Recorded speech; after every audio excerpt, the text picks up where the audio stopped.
It's 2008. I'm standing in my local gun shop holding my grandfather's Pre-64 Winchester Model 70. Beautiful rifle, walnut stock, butter smooth action, the kind of gun that just felt right. I needed $300 for a new AR build. The shop owner looked it over and said, "I'll give you $300 cash right now." I took the deal. I walked out feeling pretty good about myself. That was the biggest financial mistake I've ever made with a firearm. Want to know what I found out last year when I looked up that exact rifle? What is it sold for at auction? $3,400. I gave away $3,400 for $300, and I can never get that gun back. But here's the thing, I'm not alone. Every single week, someone just like you walks into a shop, goes to a gun show, or lists a gun online thinking it's just another rifle or just an old revolver. And they have absolutely no idea what they just lost. It might be sitting in your safe right now. You're thinking about trading it because you need cash, or you want something newer, or it just doesn't get shot much anymore. Before you do that, watch this. Today, I'm breaking down 10 firearms you should never trade away no matter how good the deal looks. Some are worth 5,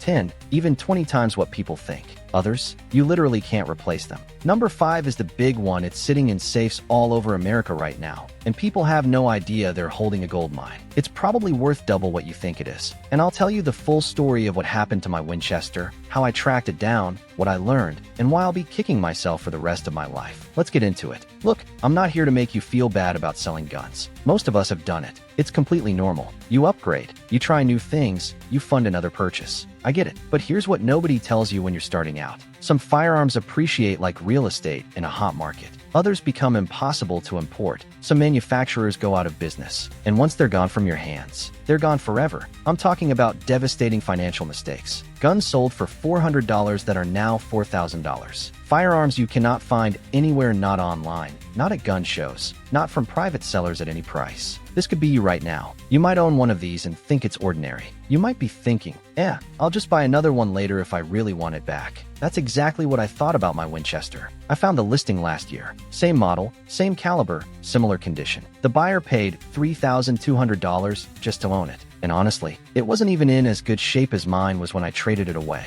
I will never financially recover from that decision. Knowing I gave away a piece of family history and $3,400 for $300, it haunts me every time I open my safe. But you're about to learn exactly which guns to hold on to. Because what I'm about to show you could save you thousands or help you realize you're already sitting on a fortune. Alright, let's start with the one that destroyed me financially. Number 1. Any Pre-1964 Winchester Model 70 in any caliber. If you own one of these, stop everything and listen. The Winchester Model 70 made before 1964 is called the rifleman's rifle for a very specific reason. Controlled round feed action, hand-fitted parts, craftsmanship that simply does not exist in modern production. In 1964, Winchester changed everything to cut costs and increase production. The post-64 models, they're fine rifles, but collectors and serious shooters know they're not the same gun. Not even close. Here's the reality check. In the 2000s, you could pick up a used Pre-64 Model 70 for $300 to $500 all day long. Today, a clean example in .30-06 or .270 Winchester starts at $2,000. Nice condition, $3,000 to $5,000. Rare calibers or exceptional examples, I've seen them go for $7,000 plus. How do you know if you have one? Check the serial number. If it was manufactured before 1964, do not trade it. I don't care if someone offers you double what you paid. In 10 years, it'll be worth double what they're offering today. Learn from my pain. Don't be me. Number 2. Colt Python .357 Magnum. Pre-2020 production. If you've got one of these sitting in your safe, you're holding liquid gold, and you might not even realize it. The Colt Python is widely considered the finest production revolver ever made in America. Period. Colt stopped making them in 1999, then briefly brought them back from 2005 before discontinuing them again because they were simply too expensive to produce. The hand-fitting, the royal blue finish, the timing it took master gunsmiths to build these guns. 10 years ago, used Pythons were selling for $800 to $1,200. Want to know what they go for today? $3,000 to $6,000. Sometimes more if you have the original box and papers. Here's where it gets really interesting. Colt brought Python back in 2020, and people were excited. But collectors quickly realized it's not the same gun. The new production is good, sure, but the originals? They're appreciating assets. And the new production actually makes the vintage ones more valuable because people can shoot them side by side and feel the difference. If you have a pre-2020 Python, do not let it go. Number 3. Any Chinese Norinco firearm, SKS, AKs, 1911s. This is the one people kick themselves over more than almost anything else. In 1993, the United States government banned the import of all firearms from China, specifically from Norinco. Political tensions, trade disputes, doesn't really matter why. What matters is this: they are never coming back. Ever. A Norinco SKS in the 1990s? You could walk into a pawn shop and grab one for $75 to $150. They literally couldn't give them away fast enough. Today, try finding one under $500. Good condition, $600 to $800, and the price climbs every single year. Norinco AKs? Exactly the same story. They're 1911 copies, becoming serious collectibles. People see made in China and think cheap knockoff. That's the mistake. It's not a cheap gun anymore. It's a banned import that's never coming back into this country. The supply shrinks every year as guns break, get modified poorly, or disappear into collections. If you own any Chinese military surplus, do not trade it for something better or newer. You can always buy modern. You can never buy this again. Number 4. Pre-ban Arsenal or Polytech AK-47s. Speaking of Chinese imports, if your AK-47 has Made in China or Polytech stamped anywhere on it, stop right there and pay attention. These were some of the absolute finest AK pattern rifles ever imported into the United States. Better machining than most modern imports. Tighter tolerances. The Polytech Legend series with milled receivers? Works of art. Back in the 1990s, $400 to $600 all day long. Today, $2,500 to $4,000 and climbing fast. Rare variants with original accessories are pushing $5,000 to $6,000. Here's what you absolutely need to understand. You cannot replace this firearm. There is no, I'll just buy another one later. The import ban is permanent. Federal law. Once it leaves your possession, it's gone forever. And the guy who bought it from you, he's going to flip it for double what he paid you.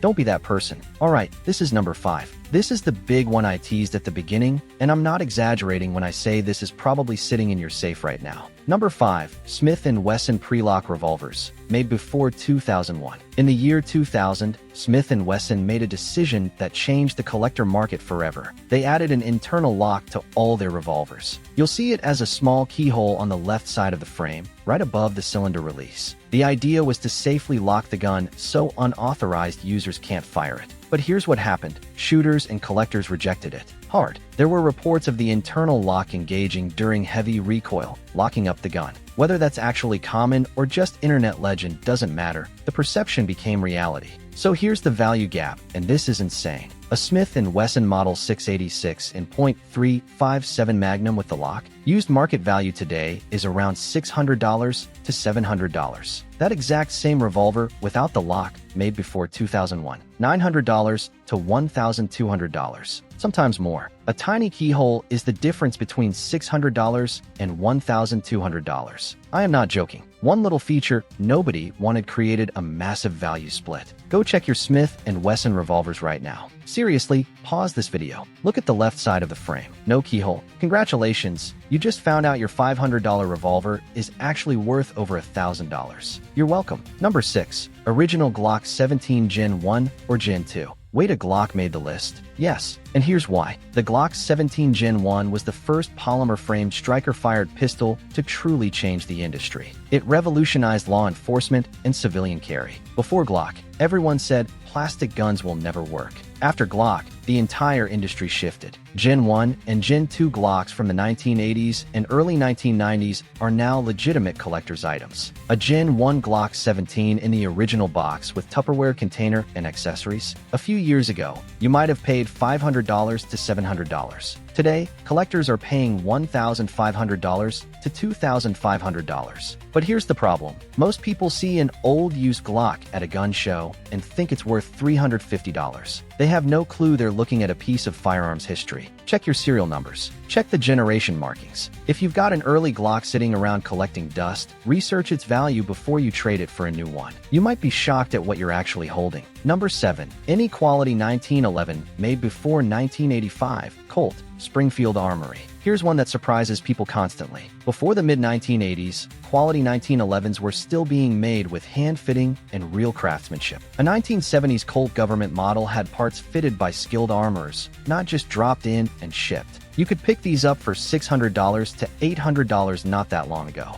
Today, $1,500 to $2,500 depending on condition. But here's the kicker, and this is especially important. If you live in California, Massachusetts, or any state with a handgun roster, once that gun leaves your possession, you cannot buy another one. It's not on the roster for new sales. Your only option is finding one through a private party transfer, if you can even find someone willing to sell. Those old Colts and Springfields aren't just collectibles. They're functional investments that appreciate year after year. Don't let them go. Number 8. Pre-Remington Marlin 336 or 1895 lever action. If your Marlin says made in North Haven, Connecticut on the barrel, or if it has the JM proof mark, listen very carefully. Do not let this gun go. In 2007, Remington bought Marlin, and the quality control absolutely fell off a cliff. Rough chambers, feeding problems, poor fit, and finish. It was genuinely painful to watch a legendary brand get destroyed. The good news? Ruger bought Marlin a few years ago and quality is coming back strong. But here's the deal. JM stamped Marlins, the ones made in the original Connecticut factory before the Remington buyout, were selling used for $350 to $450. Today, $700 to $1,000 and climbing every month. The new Ruger-made Marlins are good. I'm genuinely happy the brand is back. But JM-proof Marlins are legendary. Butter-smooth actions, tank reliable, built to outlast you and your grandkids. You cannot recreate that level of craftsmanship at modern production scales. It's just not possible. Hey, quick thing, if this video is saving you from making expensive mistakes, do me a favor and smash that like button. It helps other gun owners find this before they trade away thousands of dollars. And hit subscribe if you haven't yet, because I put out videos like this every single week to help you make smarter firearms decisions. Alright, let's keep going. We've got 2 more that are absolute sleepers. Number 9. Military Surplus Bolt Actions. Swiss K31 Swedish Mausers. These used to be dirt cheap $200 beaters at every gun show in America. Mountains of them, covered in cosmoline, beat up from military service, but mechanically perfect. Not anymore. The surplus pipeline has completely dried up. What's gone is gone forever, and it's never coming back. A Swiss K31, widely considered one of the most accurate military surplus rifles ever made, was $200 to $300 in the 2000s. Today, $600 to $1,000, and that's if you can even find one. Swedish Mausers in 6.5 by 55, same exact story. $150 back in the day. Now they start at $500 and go up from there. These aren't just collectibles. They're incredibly well-made rifles with craftsmanship that rivals custom builds. And you absolutely cannot get more. Import laws tightened. Foreign militaries emptied their stockpiles.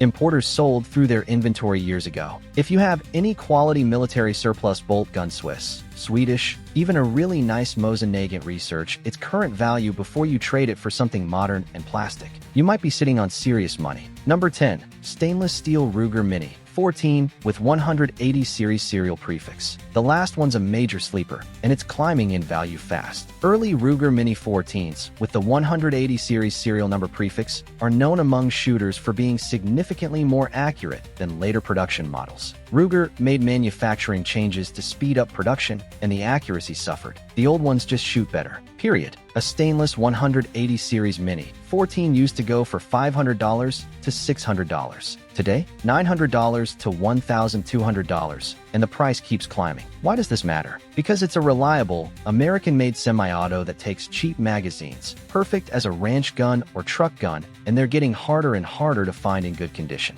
The Mini 14 has been underrated for years, but collectors and practical shooters are finally catching on. These early stainless models are becoming genuinely desirable, and the window to grab them cheap is closing fast. Let's rapid fire through some myths I hear all the time that get people into serious trouble. Myth number 1. It's just a used gun. I can always find another one. Reality? Import bans, discontinued models, manufacturer changes, and just plain time make that impossible for these 10 firearms. Once they're gone, they're gone. Full stop. Myth number 2. condition doesn't really matter that much. Dead wrong. A pristine Pre-64 Winchester versus a beat-up one? That's a $2,000 plus difference right there. Original finish versus refinished? Huge gap. Condition is everything when it comes to collector value. Myth number 3. New guns are always better than old ones. Modern CNC machining is incredible, don't get me wrong. But hand-fitted craftsmanship from the 1960s through 1980s? You cannot replicate that at modern production scales. Some skills and techniques are just lost to time. Myth number 4. Gun values always go down over time. Cars depreciate. Electronics depreciate. But quality firearms? They're appreciating assets if you know which ones to hold on to. They're one of the few things you can actually use and enjoy while they gain value.